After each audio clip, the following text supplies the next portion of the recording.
Hello, welcome to Post Colonial Space. I'm Masood Raja, and today in my series on Palestine and the genocide in Gaza, I would like to talk about one thing that the APAC sponsored and APAC owned politicians, especially Democrats, have failed to understand. Now, if you want to see their responses, you can go on TikTok and you will see that APAC has unleashed a barrage of statements from Hakeem Jeffries and senators. Each one of them is repeating the same thing, their undying support for the state of Israel.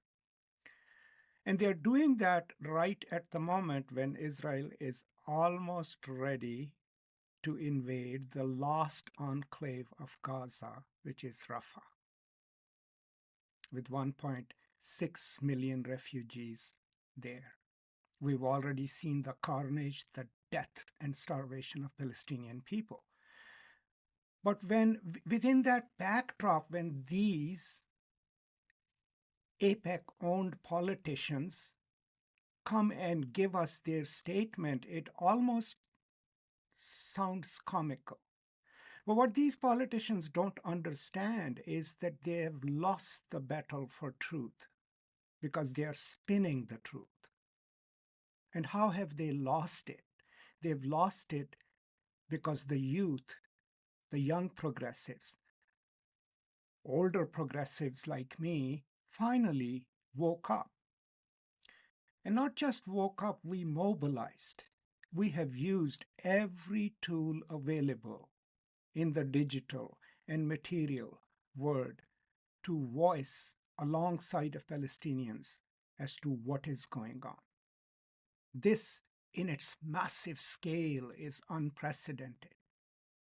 There have been invasions of Gaza before, there was destruction of Jenin, but at that time, we neither had the tools nor the means of connecting with each other or, building a global coalition. So think of it. If you look at the world right now, who all are standing with the United States? All the right-wing people who are either suppressing their own minorities or believe that it's okay to kill civilians, right? So that is the coalition that these so-called liberals have. And I don't even want to talk about the right-wing America or anywhere else. They don't make any sense to me at all. So what it tells me that it's pretty obvious that these senior politicians, and some of them are younger, they really do not understand the situation. They're not grasping it. If you have seen when people have interrupted Nancy Pelosi and Hillary Clinton, by the way, I've been a lifetime supporter of that. I actually supported Hillary Clinton against my own Bernie Sanders when she ran for the presidency because I liked her.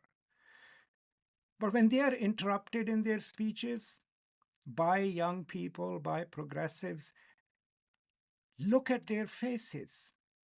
Their faces tell us that they are impatiently waiting for these young people to shut up. And there is a slight disdain in their faces, which kind of indicates that they probably think that these are misguided, brainwashed people who don't know the ground realities. That is the misconception that these people have. But what they don't realize is that majority of the people in the streets, on TikTok, on YouTube, are highly well-informed young people. And they are appalled at the atrocities being committed. They are not unaware of the history of Holocaust. They are not Holocaust deniers. They know the great tragedy of Holocaust. They know what the Nazis had done. But they are not using that as a prop to forgive what the Israelis are doing. That's the distinction these people are not making. That you can have sympathy for Israelis, that you can absolutely abhor what was done in the past, but at the same time hold an opinion where you say that was absolutely wrong and immoral, and what you're doing is immoral. So these people, these young people with whom I stand in solidarity, are not naive. They are not ill-informed. People like Rachel Corrie, right, whose death anniversary was, I think, yesterday, she was not naive when she got crushed by an Israeli bulldozer. These people are committed, and they are not just committed to Palestinians, they are committed to justice. They are committed to human rights. So, I'm nobody. No one really listens to me. But if these people, Nancy Pelosi's, Joe Biden, right, and Hakeem Jeffries of the world, if they really want to know what's going on, they will have to get out of their bubble as kept politicians who spew the words that are fed to them and think and speak their conscience. I refuse to believe that Nancy Pelosi looks at those children starving and thinks it's okay, or Hillary Clinton or Hakeem Jeffries. But do they have the courage to condemn it? That's where you become a leader from a politician. That's why Hillary Clinton didn't win the election, because she doesn't have that. That's why Nancy Pelosi will always be the former speaker, powerful and all that. But if she doesn't take the moral stance, which is pretty obvious, she will be remembered in history as someone who stayed silent when children were being murdered and starved and civilians were being bombed in Gaza. This is the line. So the young people, and I thank you all, understand that. They understand that standing for moral principles, that standing for those who are being oppressed and destroyed is the right thing to do.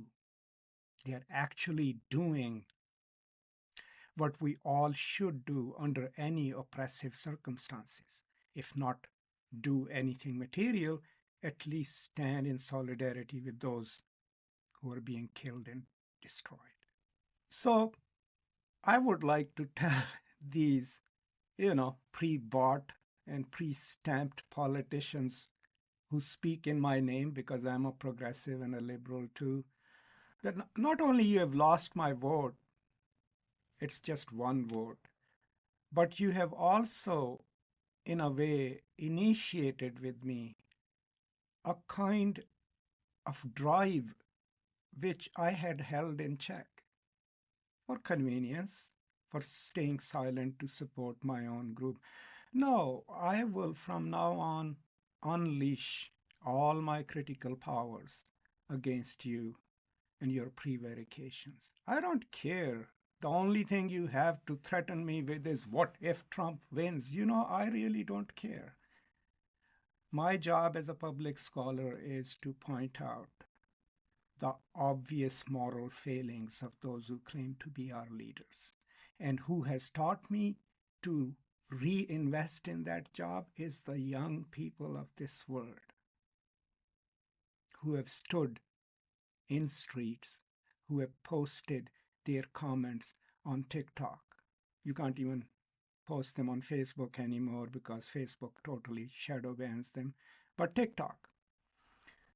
So, in solidarity with Gaza, with the Palestinian people, and with the young people who have shown us the true value of a moral life, I would like to say to the leadership of the Democratic Party, wake up, let your conscience speak, or forever be known as politicians who were owned by a pack and who never spoke up when people were being killed, maimed, and destroyed and colonized in Gaza. That's all. Thank you all so much. Stay safe. Work in solidarity for justice and peace. And as always, from me to you, peace and love.